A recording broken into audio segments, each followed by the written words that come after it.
আসসালামু আলাইকুম। এখনকার সংবাদে আপনাকে স্বাগতম। শুরুতেই জানব সংবাদ শিরোনাম। দেশবাসীর কাছে বিচার চাইলেন সিটি কলেজ অধ্যক্ষ।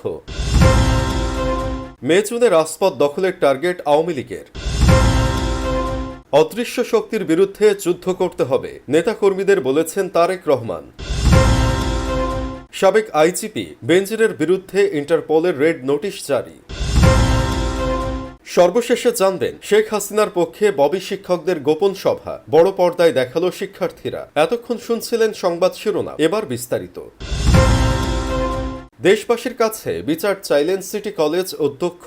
ঢাকা সিটি কলেজে ভাঙচুরের অভিযোগ এনে দেশবাসী, পুলিশ ও প্রশাসনের কাছে বিচার দাবি করেছেন ঢাকা সিটি কলেজের অধ্যক্ষ ভারপ্রাপ্ত FM মোবারক হোসাইন। তিনি বলেন, আজ হঠাৎ করেই 11টার সময় কিছু ছাত্র নামের সন্ত্রাসী ঢাকা সিটি কলেজে অতর্কিত হামলা করেছে। আমরা ওই হামলার নিন্দা জানাই এবং দেশবাসীর কাছে বিচার চাই। এই ধরনের ঘটনা কোনোভাবেই কাঙ্ক্ষিত নয়। মঙ্গলবার তিনি সাংবাদিকদের এসব কথা বলেন। 4 ঘন্টা মানুষকে ভুগিয়ে সড়ক ছাড়ল 2 কলেজের শিক্ষার্থীরা। মব জাস্টিস আর অ্যালাউ করা যাবে না, স্বরাষ্ট্র উপদেষ্টা। তিনি আরো বলেন, এই ধরনের ঘটনা যেন না ঘটে তার জন্য আমরা সর্বাত্মক ব্যবস্থা নিয়েছি। আমাদের সিটি কলেজ জাতীয় সম্পদ। আমরা সবসময় শিক্ষার্থীদের বলি, তোমরা ছাত্ররা সবাই ভাই ভাই, গন্ডগোল করো না। মনোমালিন্য হতে পারে, তবে এটাকে কেন্দ্র করে স্থাপনার উপর হামলা কখনো কাম্য হতে পারে না। আমাদের ছাত্র সমাজের কাছে দায়িত্বশীল আচরণ প্রত্যাশা করি। এদিকে সংঘাত এড়াতে আগামী 2 দিনের জন্য ঢাকা সিটি কলেজ বন্ধ ঘোষণা করা হয়েছে। প্রতিষ্ঠানটির অধ্যক্ষ এই ঘোষণা দিয়েছেন। তিনি বলেন,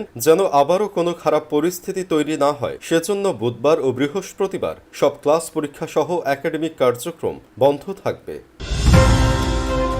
মে জুনে রাজপথ দখলের টার্গেট আওয়ামী লীগের। 24-এর গণ অভ্যুত্থানে দেশ ছেড়ে ভারতে চলে যান শেখ হাসিনা। তবে তিনি প্রকাশ্যে না এলেও দেশ অস্থিতিশীল করতে বিভিন্নভাবে সামাজিক যোগাযোগ মাধ্যমে নেতাকর্মীদের নির্দেশনা দিয়ে যাচ্ছেন। ইতিমধ্যে রাজপথে নামার ছকও তৈরি হয়েছে। আগামী মে ও জুনকে টার্গেট করে রাজপথ দখলের পরিকল্পনা করেছেন আওয়ামী লীগ ও নিষিদ্ধ ছাত্রলীগ সহ তাদের বিভিন্ন সংগঠনের নেতাকর্মীরা। নির্দেশনা অনুযায়ী দেশব্যাপী ঝটিকা মিছিল বের করছেন তারা। দেশ অস্থিতিশীল করার ঝটিকা মিছিল রুখতে তৎপর রয়েছেন আইন শৃঙ্খলা বাহিনীর সদস্যরা। পুলিশ সদর দপ্তরের তথ্য মতে গত 3 দিনে সারা দেশ থেকে 4766 জনকে গ্রেফতার করা হয়েছে, যার 3 ভাগের 2 ভাগই আওয়ামী লীগের সদস্য।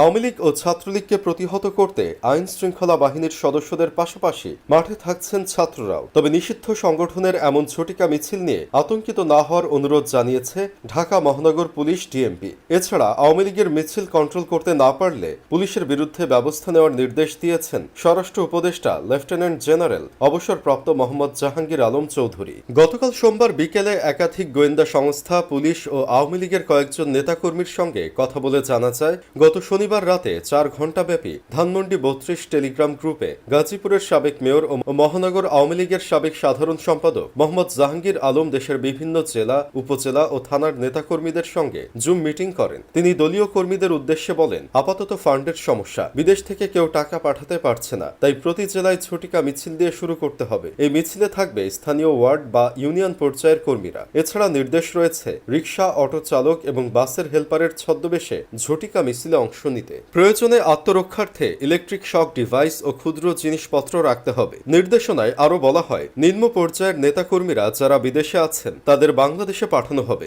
যদি 1000 নেতাকর্মী আসেন, প্রয়োজনে 200 জন গ্রেপ্তার হলেও রিজার্ভে থাকবেন 800। 63 জেলায় অন্তত 15 লাখ লোককে জমায়েতের পরিকল্পনা রয়েছে দলটির। মে ও জুন মাসের মধ্যেই তারা বড় ধরনের নাশকতার পরিকল্পনা করেছে, যেখানে ব্যাপক রক্তক্ষয়ী সংঘাতের আশঙ্কাও রয়েছে। ইতিমধ্যে দেখা গেছে আওয়ামী লীগ ও তার অঙ্গ সংগঠনের ঝটিকা মিছিল বের করার ঘটনা বেড়েই চলেছে। গত 1 সপ্তাহে রাজধানীর বিভিন্ন পয়েন্টে অর্ধশত ঝটিকা মিছিল হয়েছে। সারা দেশে জেলা, থানা ও ওয়ার্ড পর্যায়ে দলীয় নেতাকর্মীরা ঝটিকা মিছিল বের করেছেন। এসব মিছিলে ফটো সেশন করা হচ্ছে। অদৃশ্য শক্তির বিরুদ্ধে যুদ্ধ করতে হবে, নেতাকর্মীদের বলেছেন তারেক রহমান। বিএনপির ভারপ্রাপ্ত চেয়ারম্যান তারেক রহমান বলেছেন, সফলতা অর্জন করতে হলে এখনো অনেক পরিশ্রম করতে হবে। আপনাদেরকে অদৃশ্য শক্তির বিরুদ্ধে যুদ্ধ করতে হবে। যে কোনো মূল্যে আমাদের ঐক্যবদ্ধ হতে হবে। যারা জনসমর্থন বিরোধী কাজ করবে তাদের সরিয়ে দিতে হবে। তা না হলে আমাদের অর্জন বৃথা হয়ে যাবে। মঙ্গলবার 22 এপ্রিল বিকালে কুড়িগ্রাম, লালমনিরহাট ও গাইবান্ধা জেলার রাষ্ট্র কাঠামো মেরামতের 31 দফা ও জনসম্পৃক্তি প্রশিক্ষণ শীর্ষক কর্মশালায় যোগ দিয়ে তিনি এসব কথা বলেন। এর আগে তিনি ভার্চুয়ালি প্রশিক্ষণ কর্মশালায় অংশ নেওয়া নেতাকর্মীদের প্রশ্ন ও প্রস্তাবনার উত্তর দেন। তারেক রহমান বলেন, রাষ্ট্র কাঠামো মেরামতের জন্য দলের ঘোষিত 31 দফা কর্মসূচি বাস্তবায়ন অত্যন্ত জরুরি। 31 দফা প্রতিটি ঘরে ঘরে পৌঁছাতে হবে। এ দায়িত্ব নিতে হবে জেলা ও উপজেলা বিএনপি নেতাকর্মীদের। আমরা জনগণের সমর্থন নিয়ে সরকার গঠনে সক্ষম হলে 31 দফা বাস্তবায়ন করব, কেননা আমরা দেশের 20 কোটি মানুষের সঙ্গে কমিটমেন্ট করেছি।